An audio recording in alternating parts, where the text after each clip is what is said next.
Bonjour à tous. Il est environ 3 heures du matin. Je me suis réveillé pour faire quand même une petite prière parce que nous n'avons pas à combattre contre la chair et le sang. J'ai fait quand même une petite prière concernant mes faiblesses parce que nous avons tous des faiblesses. Deux fois, les gens font comme s'ils n'avaient pas de faiblesses et pointent aux faiblesses des autres. Un homme comme ça, c'est un homme qui est distrait en ce qui concerne les combats. Tu dois te connaître toi-même. C'est pour ça que Dieu encourage, il dit, examinez-vous vous-même pour savoir si vous êtes dans la foi. C'est toi-même. Les saluts en ce qui concerne Israël, c'est fait en groupe, mais en ce qui concerne nous les nations, c'est chacun individuellement. Si tu passes ton temps à examiner ton frère, tu ne sauras jamais ce qui n'est pas correct avec toi. Et les gens font ça pendant que les temps sont fortement avancés. Ne vous attardez pas sur vos fautes. Ne vous attardez pas sur votre passé. Foncez vers l'avant. Paul dit une chose très importante. Il dit, je fais une chose. J'oublie les passés et je fonce vers ce qui est en avant. Parce que les passés, si c'est un passé glorieux, si vous attardez sur ça, vous n'allez pas aller de l'avant. Vous allez commencer à vous glorifier pour quelque chose qui est déjà passé. Et si c'est un mauvais passé, ça va vous empêcher de grandir dans la foi. Parce que vous allez continuer à vous condamner. Oubliez les passés. Ce qui importe pour Dieu, c'est les maintenant. Ce qui est maintenant. Et la Bible dit, les premiers seront les derniers. Si vous avez une faiblesse, ou si les gens parlent de vous concernant quelque chose, ne rejetez pas tout en bloc. La Bible dit, examinez toutes choses et gardez ce qui est correct. Quand les gens parlaient, vous examinez. Ne vous agitez pas à rejeter ou à vous défendre. Examinez et voyez ce qui n'est pas correct. Changez ça. Essayez. Si vous ne pouvez pas entrer dans la prière, jusqu'à ce que Dieu soit miséricorde à vous et Dieu vous accorde la chose. Mais je vais parler sur quelque chose. C'est 1 Corinthiens 10. Paul lance un rappel, et un rappel très important. Plus ne faites pas attention à ma table, c'est la nuit. Comme j'ai dit, 4 heures déjà, 7. C'est 4 heures, j'avais dit 3 heures, non, c'est 4 heures. Et il y a un petit désordre. Et même ma voix, je ne sais pas si elle est claire. 1 Corinthiens 10. Mais maintenant que j'y pense, il y a tous ces problèmes ici avec où les étrangers doivent partir et toutes ces choses-là. Bon, moi, je m'inquiète que les gens n'y prient pas pour ça. Demander à Dieu qu'est-ce que nous devrions faire exactement. On devait prier pour ça. Les chrétiens devraient se mettre à prier. Pas à s'inquiéter, mais à prier. 1 Corinthiens 10, à partir du verset 1. Frères, je ne veux pas que vous ignoriez que nos pères ont tous été sous la nuée. Tous. Qu'ils sont tous passés au travers de la mer. Qu'ils ont tous été baptisés à Moïse dans la nuée et dans la mer. Qu'ils ont tous mangé l'aliment spirituel. On est en train de manger ensemble à l'église. On entre à l'église tous ensemble. Mais ce qui sera révélé à la fin du combat, ça sera ce que chacun a investi dans le noir. Vous n'êtes pas chrétien parce que vous criez beaucoup. Vous n'êtes pas chrétien parce que votre pasteur vous aime. Vous n'êtes pas chrétien parce que l'église dit du bien de vous. C'est un caractère. La Bible dit les justes tombent 7 fois et 7 fois ils se relèvent. Ce n'est pas une excuse, c'est la parole. Et nous ne sommes pas de ceux qui se retirent pour se perdre. Nous fonçons en oubliant les passés. Oubliez les passés, allez vers l'avant. Ça va vous retarder. Si vous avez fait une erreur, revenez rapidement à Dieu. Si vous êtes en train de combattre quelque chose, mettez-vous à genoux et Dieu sera miséricorde. Dieu voit les intentions du cœur des fils des hommes. Il dit, il leur accorde selon leur cœur afin que leur joie soit parfaite. Dieu prendra soin de cela, mais vous ne vous retirez pas.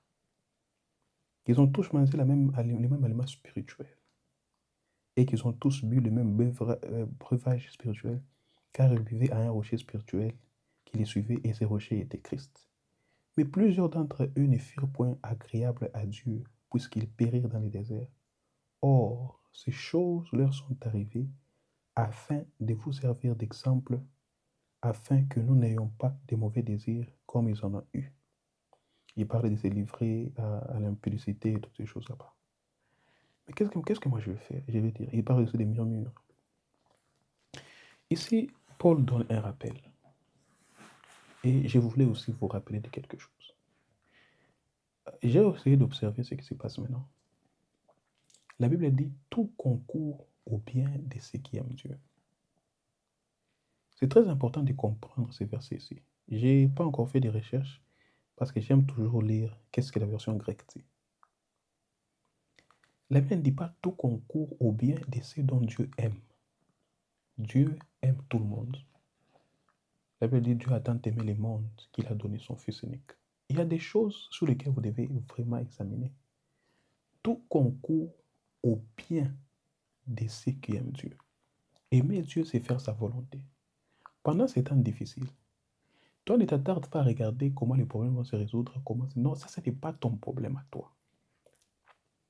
Ce n'est pas ton problème à toi. Ton problème à toi, c'est d'être sûr que tu aimes Dieu. Essaie d'examiner tes voies. Quand les troubles montent, toi, examine tes voies et sois sûr que tu aimes Dieu. Pourquoi c'est important? Parce que si tu te retrouves dans la position où tu aimes Dieu, tous les troubles qui se passent autour ici, même les histoires des étrangers, vont jouer en ton bien. Parce que tout concourt au bien de ceux qui aiment Dieu. Il y a un frère qui dit souvent que Dieu dit ce qu'il pense et il pense ce qu'il dit. Si tu n'aimes pas Dieu, tout ne concourt pas à ton bien. Il faut faire attention avec ce que Dieu dit.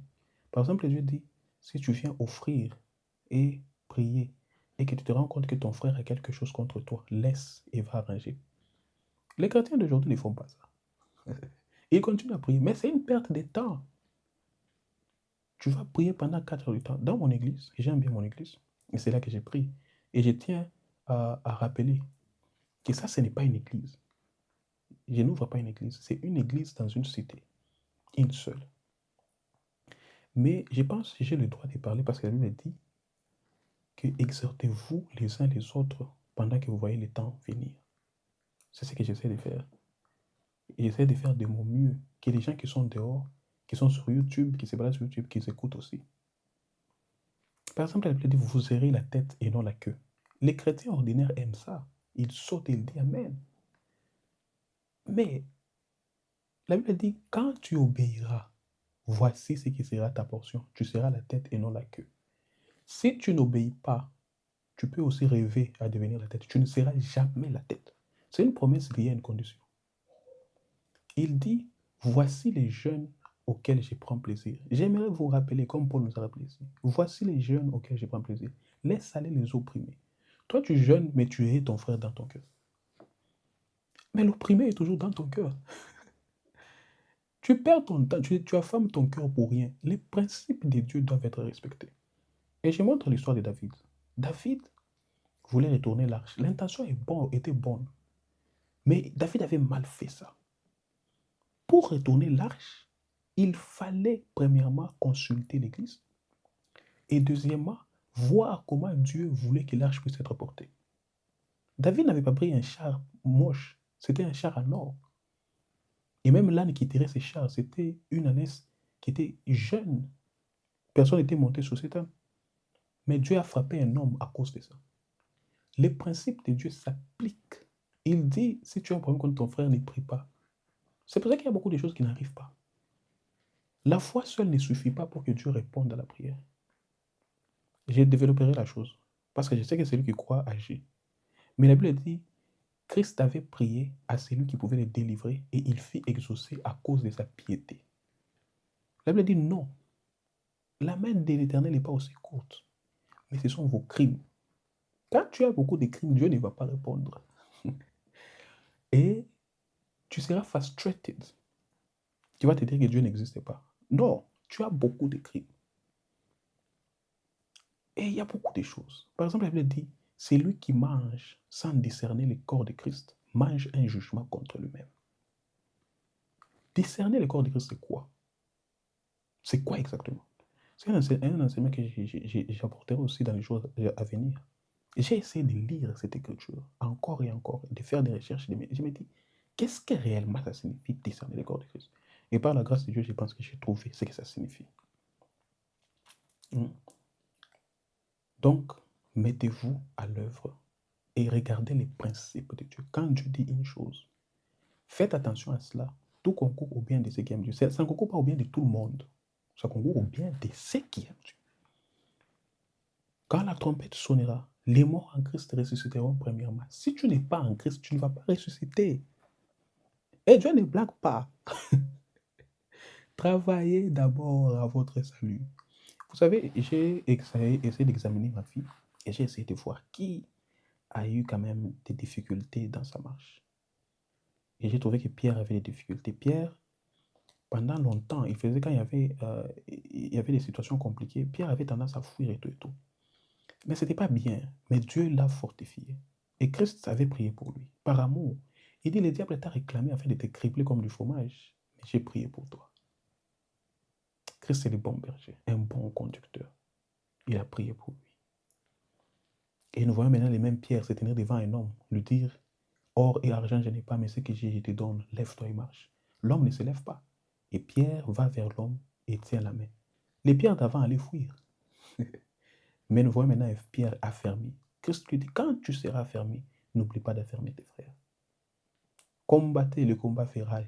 Et le combat se fait à genoux. Les histoires là-bas, oh, le frère a dit, il a dit, moi j'ai dit, oh non, il m'a dit. Ce sont des pertes de temps, frère. Il y a une chanson qu'on chante, Jésus m'aime. Jésus m'aime, il m'aime, hein, et il est mort pour moi. C'est ce qui importe. L'homme n'a nulle part où t'amener. Ce n'est pas de l'orgueil, l'homme n'a nulle part où t'amener. Si l'homme ne t'apprécie pas, toi fais ce que Dieu a dit de faire. Tu dois l'aimer. Fais ta part. La plupart des fois, j'entends des femmes qui sont mariées. Moi, je ne suis pas marié. Mais j'entends des femmes qui sont mariées dire, je ne peux me soumettre que lorsque l'homme m'aime. Ça, ce n'est pas ta part. Ta part, ce n'est pas de te soucier que l'homme puisse t'aimer. Ta part, c'est d'être soumise. L'homme, oh ma femme, si elle n'est pas... Non, toi, ta part, c'est de l'aimer. Et puis, homme, aimez vos femmes. Ce n'est pas une demande, c'est l'impératif. Dieu oblige. Tu es obligé d'aimer ta femme. C'est pour ça que choisis bien pour commencer. Tu vas arrêter le ciel brûler. Choisis bien. Car il faut que celui qui s'avance de Dieu croie que Dieu existe et qu'il est le rémunérateur de ceux qui le cherchent. Si tu t'approches de Dieu, crois qu'il existe. Sinon, c'est une perte de temps. Kama hauna na imani, si tu ne crois pas que Dieu existe, ne prie même pas. Ce serait mieux que tu aies joué au foot ou que tu aies regardé quoi. Ne prie pas. Il y a un frère qui prêche ces derniers temps. Il a dit, arrêtez les choses là-bas, les films, les footballs, les quoi. Regarde, les films et les footballs ne sont pas un péché. Mais c'est une distraction. Tout m'est permis, mais tout n'est pas utile. Sentinelle, qu'est du temps? Le temps est fortement avancé, les jours approchent. Et Dieu est en train de transformer les gens par la folie de la prédication. Il dit, voici, j'ai fait une chose nouvelle. Si je vous le disais, vous n'allez pas croire. Dieu prépare mon âme. Mais si on te le dit, tu ne croiras pas. Mais c'est dont tu l'as connu d'avance. Il est aussi prédestiné à être semblable à Christ. Je suis prédestiné à être semblable à Christ. Il fait une chose merveilleuse. Mais si on te l'a dit, tu ne vas pas croire. Mais lorsque la trompette sonnera, l'œuvre de chacun sera testée. Et on verra qui travaille et qui ne travaille pas. Oubliez vos fautes. Gardez vos yeux fixés sur Christ. Et travaillez de mieux en mieux. C'est ce qu'on dit, travaillons de mieux en mieux à notre salut. Travaillez de mieux en mieux à votre salut. Oh, les femmes là-bas a dit, là, ça là-bas a dit, c'est stop. Utilisez ces choses pour vous améliorer, mais ne mettez pas les cœurs. C'est un chrétien average qui s'est fait beaucoup de soucis. Oh non, qu'est-ce qu'il pense? Non, qu'est-ce que Dieu pense? Ma préoccupation, moi, chaque jour de ma vie, c'est qu'est-ce que Dieu pense de moi? Qu'est-ce qu'il dit de moi? Si je devais me tenir aujourd'hui, qu'est-ce qu'il va dire? Ça, c'est ma préoccupation. Et c'est pour ça que j'essaie de prier. Parce que prier, c'est pas facile. Il n'y a pas de don de prière. Du moins, moi, je n'ai pas lu qu'il y avait un don de prière. Mais il y a la grâce pour prier. C'est un entraînement. C'est un entraînement. Il ne faut pas commencer à dire que non, tu vas faire. Peut-être que j'enseignerai aussi sur la prière. Il ne faut pas dire que non, je vais faire 1 heure du temps déjà. Non, tu ne sauras pas. Commence par 5 minutes chaque jour. Et puis après, tu sauras, non, 5 minutes, ce n'est plus. Plus tu commences à monter, tu commences à monter, et puis tu vas commencer à t'emporter. Mais que Dieu nous fasse grâce. Que chacun combatte d'abord ses faiblesses avant de pointer aux faiblesses des autres. Il y a un frère qui dit toujours quelque chose.